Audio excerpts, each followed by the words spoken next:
I've had a shit week, and though it did turn out very well, I'm still sort of rattled, and I think I'm gonna do a wholesome video today. People like to talk about how human beings generally are just assholes, and I would like to argue that the opposite is the case. Don't get me wrong, there's no shortage in society of assholes. I would agree with anyone who says that there is an oversaturation in society with assholes. But because of how visible they are, I think a lot of us just overstate the actual percentage of the population that they represent. Think about the people you know.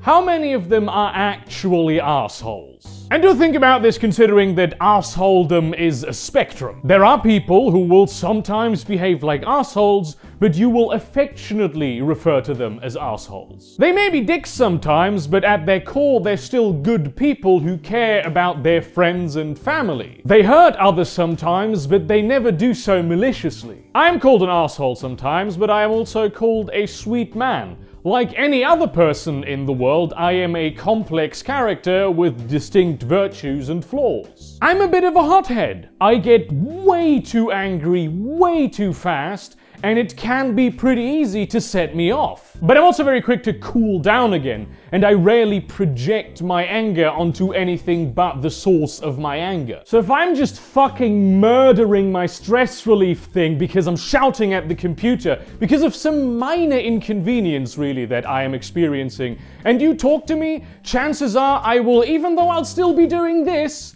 talk to you quite normally, or maybe try to include you in the anger as an ally, though I see that a lot of people don't really feel that that is what I'm doing and that I'm also shouting at them, and I totally understand that. Worst case scenario, I'll just ask you to leave for the moment because I'm too pissed off. I am also edgy and confrontational. I like to push boundaries. I like to illuminate the things that other people do not want illuminated. But I do value harmony to a large extent, especially the harmony of the people that I care about. I become confrontational because I care about others, and I know that many others just aren't as comfortable with confrontation as I am. I like to protect the people that I care about, though I also do like to protect people that I don't necessarily care about from time to time. I don't know any starving kids in Africa. Doesn't mean I won't go to bat for them. If you think you're an asshole, probably that's because you have some redeeming qualities. Actual real assholes almost never suspect that they are an asshole. I feel like the amount of assholes in the world is roughly proportional to the amount of narcissists and psychopaths in the world. Most people you run into on the street every day mean you no harm. Yes, they may be distant and rude because they are preoccupied with themselves, but at the end of the day, they will think to themselves, ah fuck, probably shouldn't have yelled at that kid because he inconvenienced me in some minor way. Many people who behave like assholes are also just extremely bitter inside. They yearn for love, but whenever they receive it, they do not deem themselves worthy of it, and so they will try to sabotage those relationships and reject the love that they are given. I know this because I am that way sometimes. Those times I will feel like I don't deserve the love of the people around me, and that I don't deserve the successes that I have earned, and I will do something self-destructive to punish myself and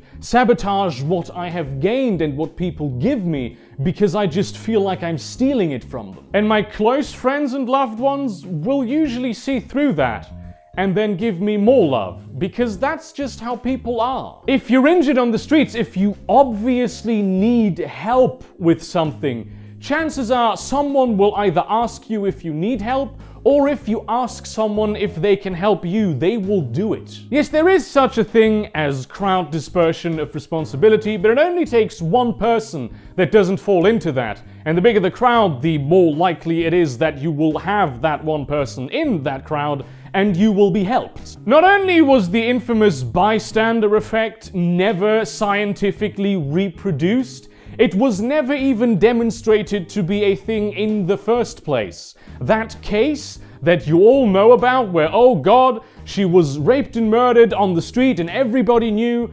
nobody heard. It was literally impossible to hear things outside of that specific corner. You know that awkward thing that you did in the grocery store last week? That fluke that happened to you? And people looked at you and you knew that they knew, and now you beat yourself up about it. This may be something that happened 10 years ago even.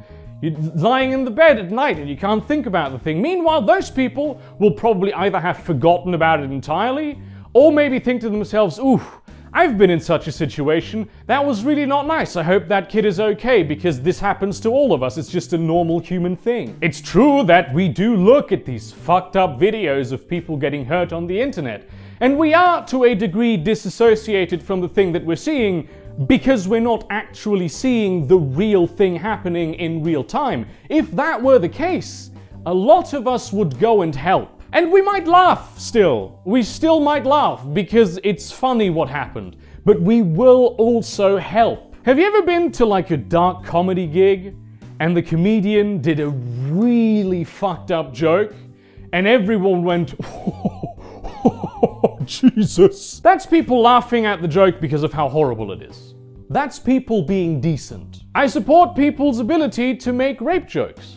I would never tell a rape joke in front of someone I know is a rape victim unless I also know specifically that that is their method of coping with that. Really, I won't make a joke of that level inside of a group that I've just met unless I really know that they are comfortable with that kind of level of humor. This used to not be the case about me, by the way, and I still cringe to this day about a lot of the things that I said, because they were just not appropriate for that situation. Generally, yes, but not at that time. And I still like to sort of prod people sometimes to have them maybe think about themselves or some of the misconceptions I think they have about the world. But whenever I feel like I'm actually hurting them, I will stop and apologize. Unless, of course, they're assholes. Because assholes exist and they are dangerous. They will exploit others without remorse. They will take from them whatever they want. They will abuse them. They will manipulate them just because they can. We call these people assholes, and rightly so, but a less vulgar and possibly even more accurate term would be bad actors. And this is not the Hayden Christensen type of bad actor. This is someone who acts in bad faith. Ironically, a lot of these people will be super friendly. Most used car salesmen don't want to fuck you over with a bad deal, but this is also the kind of profession that attracts people who do want to fuck you over with a bad deal, and it can be sometimes very difficult to distinguish between the two. Bad faith behavior can be promoted by societal structures, and even people who are generally decent will be quick to rationalize it. For instance, if you work for an immoral company, and your job is to take part in the fucking over of people, even if you're a moral person, you might do that. And if you're not very good at rationalizing it, you will feel unhappy about it. You may not be able to find the source of your unhappiness as being your job, because after all, who wants to be the bad guy who does bad things to people for money? There are such people who enjoy being that person, and those are the people who rise most easily through those systems that encourage ruthlessness. Those are a big problem in society. Those are some of the structures that actually need to be rooted out. But most people know to do no harm. Most people care about the whales. Most people care about everyone who lives in the Pacific and is being swallowed by the sea because they live on these tiny islands and have for thousands of years. Most people do care to an extent about the homeless man living on the street corner. And though they may only act in a very limited manner to remedy that situation because it would have them go too far out of their way, put their whole lives on their head, or at least ruin a whole day that they would have spent doing something they enjoy, they will at least do something.